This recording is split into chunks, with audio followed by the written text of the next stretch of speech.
भोपाल जिले के कोड़िया देव गेहूं उपार्जन केंद्र को बंद किए जाने पर अब राजनीति शुरू हो गई है। जानकारी मिलने के बाद कांग्रेसी नेता नरेश ज्ञानचंदानी किसानों के बीच पहुंचे और समस्या जानी। ज्ञानचंदानी को कोडिया गांव के किसानों ने बताया कि उनके गांव में पिछले 15 सालों से गेहूं उपार्जन होता आ रहा है, लेकिन इस बार गांव में उपार्जन बंद करके 15 किलोमीटर दूर मुंडला गांव में कर दिया गया है, जबकि गांव के ही वेयर हाउस में 35,000 क्विंटल अनाज की क्षमता खाली है। दूर तुलाई केंद्र किए जाने से किसानों को समस्या का सामना करना पड़ रहा है और इसकी वजह से कोडिया और आसपास के किसानों में नाराजगी है। मुंडला वेयर हाउस पहुंचे नरेश ज्ञानचंदानी ने किसानों की समस्या सुनने के बाद नारेबाजी कर किसानों की मांग जल्द से जल्द पूरी करने की मांग की और मांग पूरी नहीं करने पर धरना प्रदर्शन और आंदोलन की चेतावनी दी।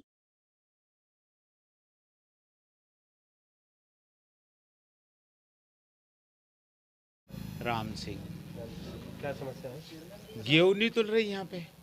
अब ये यहाँ पे अब वेयर हाउस यहाँ बनाया और मुख्यालय भी यहीं, वो 15 साल से गेहूं तुल रही थी यहाँ। अब किसान परेशान हो रहा है, कोई 10 किलोमीटर जा रही है, कोई 15 किलोमीटर जा रही है। वजह क्या है यहाँ तुलाई नहीं करवाने की? अब ये प्रशासनिक व्यवस्था है साहब, प्रशासन को सोचना चाहिए कि जब मुख्यालय है संस्था का, 17 गांव इस संस्था में जुड़े हुए हैं, फिर मुख्यालय का मतलब क्या? जब मुख्यालय पे काम नहीं हो तो मुख्यालय का मतलब क्या, ये बताओ आप। मुख्यालय क्यों बनाया ये गवर्नमेंट ने? है आपने क्या समस्या है यहाँ पर? समस्या ये है कि यहाँ से कम 15 से 20 साल से हम प्रॉपर सीमेंट सोसाइटी है। सोसाइटी में कम से कम 15 से 20 गांव आते हैं और एक मुख्यालय है ग्राम पंचायत कोड़िया में, और 20 वर्षों से लगभग यहाँ तुलाई होती आ रही है। पहले बिना वेयर हाउस थे, जब भी यहाँ पे तुलाई हुई थी। अब क्या हुआ, यहाँ वेयर हाउस है, जब मगर वेयर हाउस होने के कारण भी यहाँ तुलाई नहीं हो पा रही है। तुलाई नहीं होने का कारण ये है कि कुछ अधिकारियों और कुछ नेताओं ने अपने निजी स्वार्थ के लिए अपने वेयर हाउस भरने के चक्कर में किसानों को 10 से 15 किलोमीटर दूर पहुंचा दिया एवं किसानों को परेशानी का बहुत सामना करना पड़ रहा है। किसानों को 2-2 हज़ार 3-3 हज़ार रुपये ट्रैक्टर का किराया 2-3 रात गुजारनी पड़ रही है, जब जाके किसानों का माल तुल रहा है एवं किसानों को बहुत असुविधा हो रही है। मनोहर को यहाँ पर तुलाई नहीं हो पा रही है, क्या कारण है जी यहाँ अभी तक तुलाई चालू नहीं हो पाई है? अब ये तो साहब ऊपर के अधिकारियों की और नेताओं को जानकारी है। यहाँ हमेशा से कोड़िया में तुलाई हो रही है, लेकिन क्या है, कुछ लोगों की मंशा ऐसी है कि जो 3 सेंटर है, एक रातीवड़, एक बड़झिरी और एक कोड़िया सेंटर, एक ही वेयर हाउस पे क्यों शिफ्ट किया गया, ये किसानों को जानकारी होना चाहिए। जबकि अलग अलग तुलाई होती तो किसान बढ़ते, तो इससे किसानों को फ़ायदा होता, जल्दी भी तुलाई होती, फ़ायदा था किसानों को। लेकिन किसी कारण से कोई दबाव में या कोई नेतागिरी है या बड़े नेता लगे हैं इसमें कि जो एक ही वेयर हाउस पे क्यों खरीदी हो रही, इसका कारण किसान जानना चाहता है। गेहूँ नहीं तुल रहे, गेहूँ तुलाई नहीं हो रही। 15-20 साल से यहाँ तुलाई हो रही कोड़िया में। कोड़िया सोसाइटी है यहाँ पे पहले से ही थी, और इस साल रोक लग गई। क्या मालूम कहाँ से रोक लगी, क्या हुआ क्या नहीं हुआ। अब कहाँ जाना पड़ा तुलाई करने के लिए? मुंगालिया है, खोकरिया है, इधर डेरिया मुल्ला है, 20 किलोमीटर जाना पड़ रहा है यहाँ से। यहाँ व्यवस्था है, उसके बाद भी नहीं? व्यवस्था पूरी है, ऑलरेडी व्यवस्था है। यहाँ कॉर्पोरेट पूरी, यहाँ पे वसूली भी यहीं पे होती है, यहीं हेड ऑफिस यहीं है कोड़िया कॉर्पोरेट की बैंक का। पूरी वसूली पूरे क्षेत्र की 30 गांव की यहीं वसूली होती है। किसान सबसे पहले व्यवस्था होनी चाहिए यहाँ पे पानी की। किसान घाम में खड़े हो रहे हैं, छाँव की व्यवस्था भी नहीं है उनकी। दूसरी बात ये, धर्म कांटा भी होना चाहिए। और एक यहीं पे किसान भाई है, उनकी 3 कट्टी मारी थी, वो यहीं पे कहाँ गए? ये खुद इनकी भी कट्टी 3 कट्टी चोरी हो चुकी है। ये मारा मारी की व्यवस्था भी खत्म होनी चाहिए। जैसे कोड़िया वाला जो धर्म कांटा वो वेयर हाउस था, यहाँ से कई किसान जिन्होंने भी स्लॉट बुक किया वो वहाँ पे लेके जा रहे हैं कोड़िया ट्रायली, वहाँ से वापस लेके आ रहा है। उनका डीजल और उनके आने जाने की खर्चा वो भी हो रहा है। फिर यहाँ पे लेके आ रहे हैं, मालूम पड़ रहा है कि इसका रामेश्वर शर्मा जो अभी पूर्व में विधायक है, विधायक जी उनका ये वेयर हाउस है, यहाँ पर लेके आ रहे हैं सभी। उन्होंने हम माल का बोलो, हम माल का वो ज्यादा नहीं आता है। इस बात को लेते अगर सरकार हमाली नहीं दे रही है तो वो उकड़ी ले सकते हैं। सरकार जो हमाली दे रही है तो उकड़ी क्या क्यों ले रहे हैं? कितनी सुपड़ी लेते हैं? दो सुपड़ी जी, एक ट्राली 25-30 किलो में 20 किलो। तो ये समझता है क्यों ये किसके का उसमें जाता है? हम तो ये पूछ रहे हैं कौन हम वालों से भी है, वो जिसका भी है उस खेत में अगर काम तो करके देखे एक दिन धूप में। 2 टैंकर मैंने इसमें गेप्स डलवाए। पैसा आया कि नहीं? ये पैसे नहीं मिले मुझे अभी 2 टैंकर के। और टेंट कब लगा है? ये आज रात को लगा है। 15 दिन बाद? हाँ 15 दिन धूप में बैठे थे तुम लोग?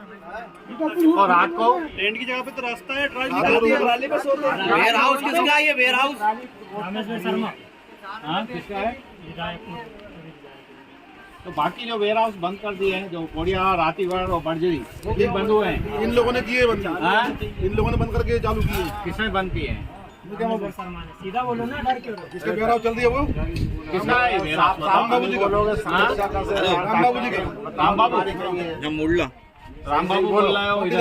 हाँ? कोई राम बाबू पाटीदार का है और दूसरा कौन है? विधायक साहब। विधायक है, दोनों मिलके ये डाला है ये। जवान जय किसान, जय जवान जय किसान, जय जवान जय किसान, जय जवान जय किसान, जय जवान जय किसान, जय जवान जय किसान। बंद पड़े बस यही चल रहा है। यही चल रहा है, सबका बंद हो यही।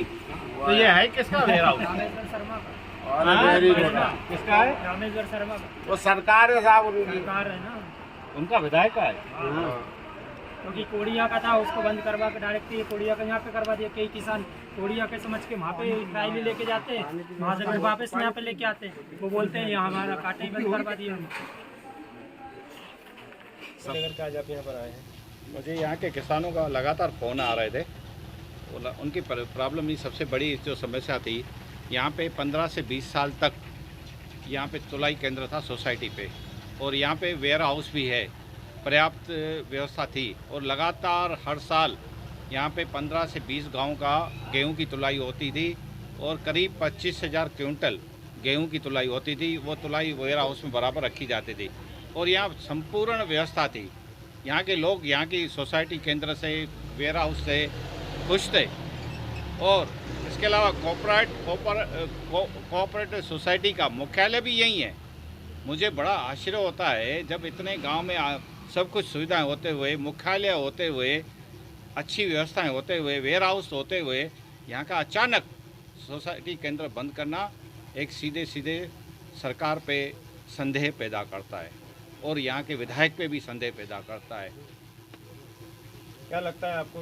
क्योंकि यह कि यहाँ के ग्रामीण विधायक के पास गए थे, विधायक के पास आप लोग गए थे, विधायक ने आपको ये जवाब दिया कि मेरे कुछ हाथ में नहीं है, कलेक्टर के हाथ में है।